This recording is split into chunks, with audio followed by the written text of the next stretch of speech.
Hello friends, तुम्हा सगळ्यांचं परत एकदा माझ्या यूट्यूब चॅनलमध्ये अगदी मनापासून स्वागत आहे. लवकरच गणपती बाप्पाचं आगमन होत आहे आणि सगळ्यांच्या घरी गणपती बाप्पाची स्वागताची जय्यत तयारी चालू आहे. माझ्या देखील घरी चालू आहे. तर मी गणपती बाप्पाची सामानाची यादी बनवलेली आहे, जेणेकरून जेव्हा आपण गणपती बाप्पाची स्थापना करतो तर त्यावेळेस एखादी वस्तू राहायला नको किंवा आपला गडबड व्हायला नको, म्हणून मी आधीच एक लिस्ट बनवून ठेवलेली आहे. ती लिस्ट मी तुमच्याबरोबर शेअर करते, जेणेकरून तुम्हाला देखील या गणपती बाप्पाच्या सामानाची जी यादी बनवलेली आहे तिचा फायदा होईल. चला तर मग मी जी यादी बनवली आहे ते सांगते तुम्हाला. त्यामध्ये काय काय लिहिलेलं होतं तर 5 फळे लिहिलेली आहेत. त्याचनंतर वस्त्र पिवळं किंवा लाल जे आपण चौरंग किंवा पाट टाकतो तर त्याच्यावरती टाकण्यासाठी. त्याचनंतर एक पाट लागेल किंवा तुम्ही चौरंग घेणार असाल तर चौरंग घ्या.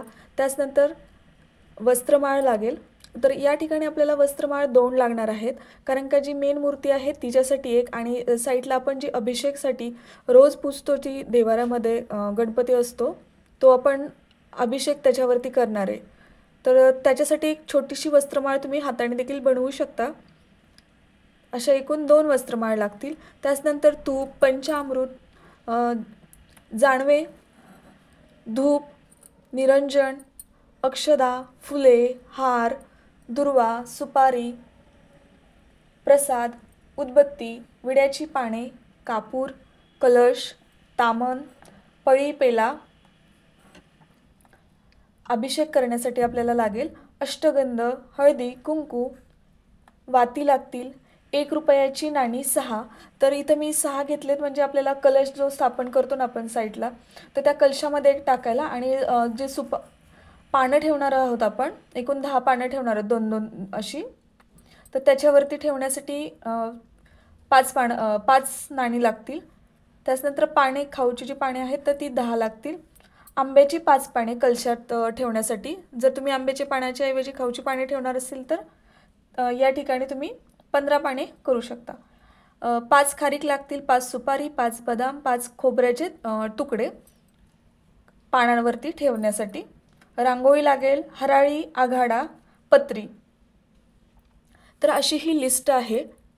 ही लिस्ट करून झाल्यानंतर जेव्हा आपण बाहेरून हे सगळं सामान आणू ना, जे जे आणलं ना तर ते टिक मार्क करायची. आता माझी फळं आणायची राहिले तर मी तिथं टिक मार्क करणार नाही.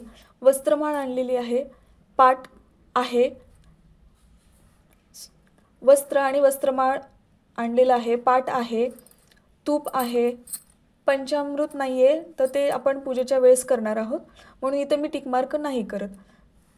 जानवे आणलेलं आहे, धूप आणलेलं आहे, निरंजन आहे घरातलं तर ते स्वच्छ पितांबरीने धुवून वगैरे ठेवलेलं आहे. तर ते एका ताटामध्ये ना ह्या सगळ्या गोष्टी काढून ठेवायच्या, एखाद्या परातीमध्ये एका मोठ्या भांड्यामध्ये ना ह्या सगळ्या गोष्टी एकत्र काढून ठेवायच्या. तर हे निरंजन वगैरे मी काढून ठेवलेलं आहे, म्हणून मी टिक मार्क करते. अक्षदा देखील मी काढून ठेवलेल्या आहेत. फुलं, हार आणि दुर्वा हे फक्त आणायचं राहिलेलं आहे, ते गणपती आणताना त्याच्याबरोबर आणणार आहे. त्याचनंतर सुपारी काढून ठेवलेली आहे. प्रसाद तुम्ही बाहेरून विकत आणू शकता किंवा घरातला जर तुम्ही घरी बनवून ठेवलेला असेल ना तर तिथं तुम्ही बनवून ठेवला असेल तर टिक मार्क करा. तर मी प्रसाद हे मोदक घरीच बनवणार आहे आणि काही लाडू बनवून ठेवलेले आहेत. तर इथं मी टिक मार्क करून ठेवते.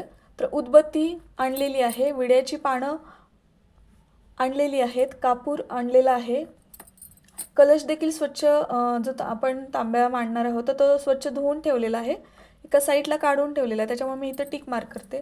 तामन देखील धुवून ठेवलेला आहे, पळी पेला देखील धुवून स्वच्छ करून झालेला आहे. अष्टगंध, हळदी, कुंकू हे देखील मी काढून ठेवलेलं आहे. वाती या देखील काढून ठेवलेल्या आहेत.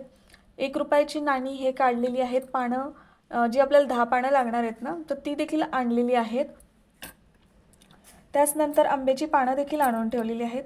खारीक, खोबरं, बदाम, सुपारी हे काढून ठेवलेलं आहे. रांगोळी देखील आणायची माझी राहिलेली आहे, तर मी इथं टिक मार्क नाही करणार. हराळी आणि आघाडा आणि पत्री हे देखील आणायचं राहिलेलं आहे. ज्या गोष्टी राहिलेत ना तर तिथं मी टिक मार्क करणार नाही, कारण का मी आता हे उद्या गणपती बाप्पाबरोबर सगळं घेऊन येणार आहे, ज्या राहिलेत त्या गोष्टी. म्हणून मी तिथं टिक मार्क करणार नाही. अशी टिक मार्क केली ना की सोपं पडतं की काय राहिलं आहे ना हे पटकन कळतं. म्हणून अशी यादी जर बनवली ना तर पटपट सगळं सामान आपलं आणलं आहे की नाही हे कळतं आणि मग एखादं सामान विसरणार नाही. पूजेच्या वेळेस आपला गोंधळ होणार नाही, धावपळ होणार नाही. तर अशा पद्धतीने ही मी बाप्पासाठी सामानाची लिस्ट बनवलेली आहे. तुम्हाला जर आजचा व्हिडिओ आवडला तर नक्की लाईक, शेअर आणि सबस्क्राईब करा. आणि हो, तुम्हाला जर याचा स्क्रीनशॉट काढायचा असेल ना तर तुम्ही काढू शकता आणि या पद्धतीने तुम्ही तुमच्या गणपती बाप्पाच्या सामानाची यादी काढून टिक मार्क करू शकता. तर भेटूया पुढील व्हिडिओमध्ये. तोपर्यंत बाय.